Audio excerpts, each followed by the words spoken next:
ذرا ان لوگوں کی بے بسی کا اندازہ کیجئے کہ نہ اقوام متحدہ ان کی بات سنتی ہے، نہ دنیا کے اوپر امن کے ٹھیکیدار ان کے ظلم کو دیکھ رہے ہیں،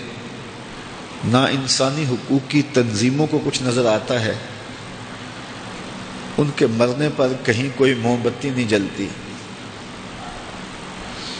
ان کے کفن دفن کا انتظام نہیں، اجتماعی قبروں میں گڑھوں میں پھینک دیے جاتے ہیں، کوئی ملک انہیں سیاسی پناہ دینے کے لیے تیار نہیں۔ بنگلہ دیش نے کہہ دیا ہے کہ ہمارے کیمپ بھی چھوڑ دو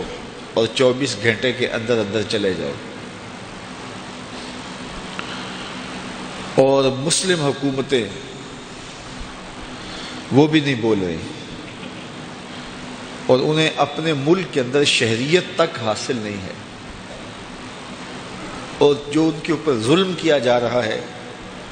وہ سوشل میڈیا پر دیکھا جا سکتا ہے کہ ان کے گلے کاٹے جا رہے ہیں، ان کے بدن چیرے جا رہے ہیں، ان کی لاشوں کو آگ لگائی جا رہی ہے، اور ان کو کھڑا کر کے گولیاں ماری جا رہی ہیں، ان کو لٹا کے اوپر سے گاڑیاں گزاری جا رہی ہیں۔ ظلم کا ہر طریقہ ان کے اوپر آزمایا جا رہا ہے، اور بے غیرتی اور بے شرمی یہ ہے کہ برما کا سربراہ اقوام متحدہ کے سیکرٹری کو ملتا ہے اور اس کو کہتا ہے کہ ان کو کہو کہ یہ ہماری بستیاں چھوڑ جائیں، ہمارے شہر چھوڑ جائیں۔ تو اس بھری دنیا کے اندر 21ویں صدی میں ہے آج دنیا، اور انسانی شعور کے کمال کی باتیں یہ سنتے ہیں ہم کہ جانوروں کے حقوق کی تنظیمیں بھی موجود ہیں،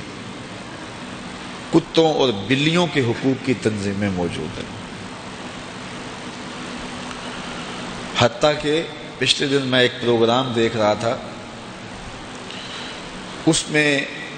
کسی شخص نے آواز اٹھائی ہے سانپوں کے حقوق پر کہ یہ بھی اللہ کی ایک مخلوق ہے، تو ان کی کچھ نسلیں ناپید ہوتی جا رہی ہیں۔ تو سانپوں کے حقوق پر بھی تنظیمیں موجود ہیں، بلیوں کے حقوق پر بھی تنظیمیں موجود ہیں، جانوروں کے حقوق پر بھی تنظیمیں موجود ہیں۔ دنیا کے اوپر اگر کوئی فریاد سننے والا نہیں ہے تو ان روہنگیا مسلمانوں کی فریاد سننے والا نہیں ہے، اور یہ روز ذبح ہوتے ہیں، ان کا کوئی جنازہ پڑھنے والا نہیں، یہ روزانہ قتل ہوتے ہیں، ان پر کوئی احتجاج کرنے والا نہیں، ان معصوم بچوں کے لیے کوئی موم بتیاں روشن کرنے والا نہیں، نہ ان کی قبریں ہیں، نہ قبروں پہ کوئی پھول ڈالنے والا ہے، نہ ان کے جنازے ہوتے ہیں، نہ ان کی کل خوانی ہوتی ہے، نہ ان کے چیلم ہوتے ہیں،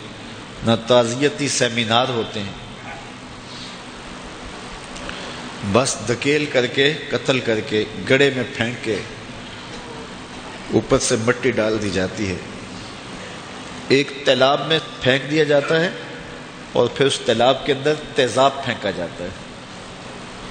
اور وہ تڑپ تڑپ کے وہاں مرتے ہیں۔ انسانیت سوز ظلم، ہلاکو خان، چنگیز خان، ہٹلر کی داستانیں ہم پڑھتے ہیں تو کبھی لگتا تھا شاید تذکرہ نگاروں نے، افسانہ نگاروں نے بات کو بڑھا کے پیش کیا ہے، کوئی سینے میں دل رکھنے والا انسان اتنا بھی درندہ ہو سکتا ہے،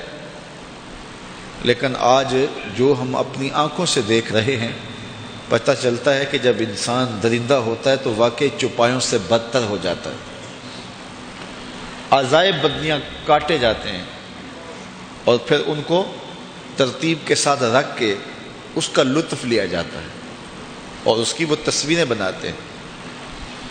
اپنے ظلم پر وہ خوش ہیں اور اس کو اپنی بہادری تصور کرتے ہیں۔